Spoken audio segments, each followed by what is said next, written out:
जो भी राहुल गांधी हासिल करते हुए दिख रहे हैं कि भारत के लिए कुछ करने से पहले भारत को जानना जरूरी है। मुझे सबसे प्रभावशाली व्यक्ति इस दुनिया में लगते हैं महात्मा गांधी। सोच के देखिए उनका जीवन।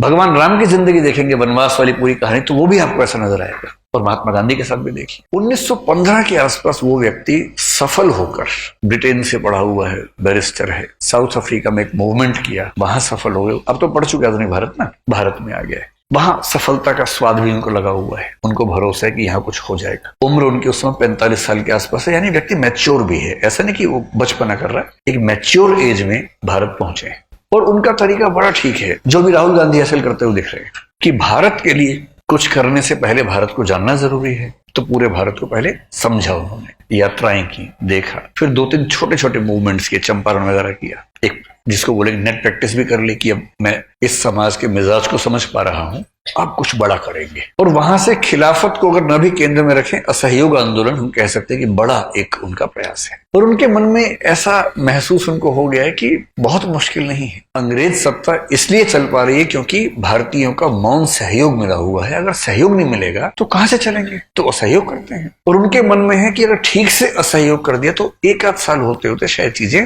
पलट जाएंगी। जो व्यक्ति 1918-19 में इस भाव में है, उसने एक आंदोलन किया बड़ा। उस आंदोलन में कुछ चीजें ऐसी हो गई, जो एक हत्याकांड हम बोलते हैं, चोरी चोरा वाला, वो हुआ। आंदोलन वापस लिया। जनता का मिजाज नहीं समझ में आ रहा उतना, लोग गुस्सा हो जाते हैं बार बार, अहिंसा छूटती है। और उनकी धारणा है कि अहिंसा के बिना आंदोलन चल नहीं पाएगा। फिर 10 साल की पेशेंस, और उसके बाद 1929-30 में फिर एक बड़ा आंदोलन, फिर फेलियर, फिर 12 साल की लंबी प्रतीक्षा, उसके बाद फिर एक बड़ा आंदोलन 1942 में, उसके बाद भी सफलता नहीं। और उसके बाद दुनिया भर की परिस्थितियों के बदलने के साथ साथ यहाँ की स्थितियों का बदलना, और 47 में आजादी मिलना, वो भी वैसे नहीं मिलना जैसे चाह रहे थे। अब समझ रहे हैं आप, तो 2-2.5 साल के स्ट्रगल को लेकर परेशान है। ये आदमी 1915 से 1947 तक 32 साल तक स्ट्रगल कर रहा है। और अकेले नहीं कर रहा है, आपको तो अकेले कर रही है, इसको पूरे देश को साथ लेके चलना है, देश से स्ट्रगल करवानी है।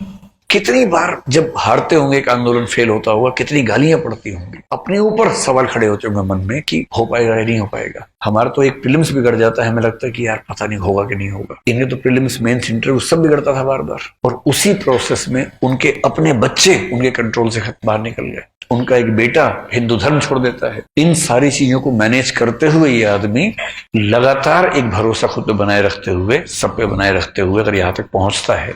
इसलिए महात्मा गांधी में इमोशनल इंटेलिजेंस तो कमाल की थी ही। मेरे ख्याल से जो चीज उनको सबसे बड़ा बनाती है वो है परसिवियरेंस। और इसका सरल मतलब क्या है? उद्देश्य आज नहीं मिलेगा, कल मिलेगा, कल नहीं मिलेगा, परसों मिलेगा।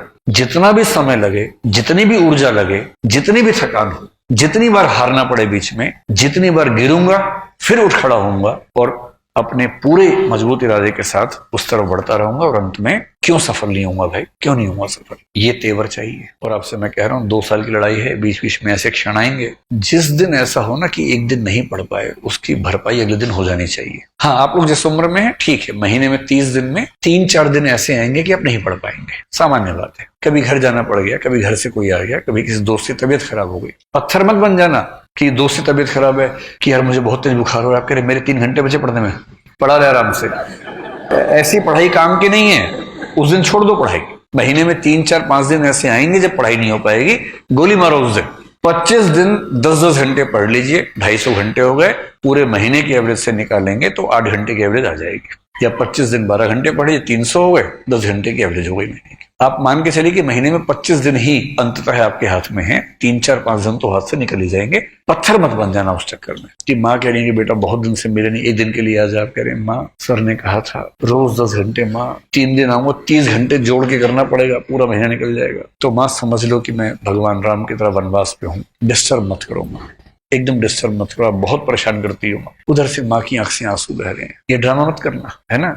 सफलता थोड़ी सी लेट मिले ठीक है, सबके साथ मिले ये जरूरी है, सबका दिल दुखा के मिले उसकी कोई कीमत नहीं है। बाद में आप खुद समझेंगे कुछ बचेगा ही नहीं, आईएएस बन जाएंगे उससे कोई पूछेगा ही नहीं, बस सारे वही पूछेंगे जो आपकी ताकत से डरते हैं कि आईएएस से सब सलाम ठोकेंगे। मन में क्या आवाज आ रही है ना, उसकी वैल्यू ज्यादा है। अगर सलाम ठोकते हुए मन कर रहे हैं इसके लिए मैं जान दे सकता हूँ तो मजा है। और यह है कि बेटा कुर्सी से उतर एक बार, तब बताऊंगा। सलाम तो मिल रहा है लेकिन वैल्यू नहीं है उसकी।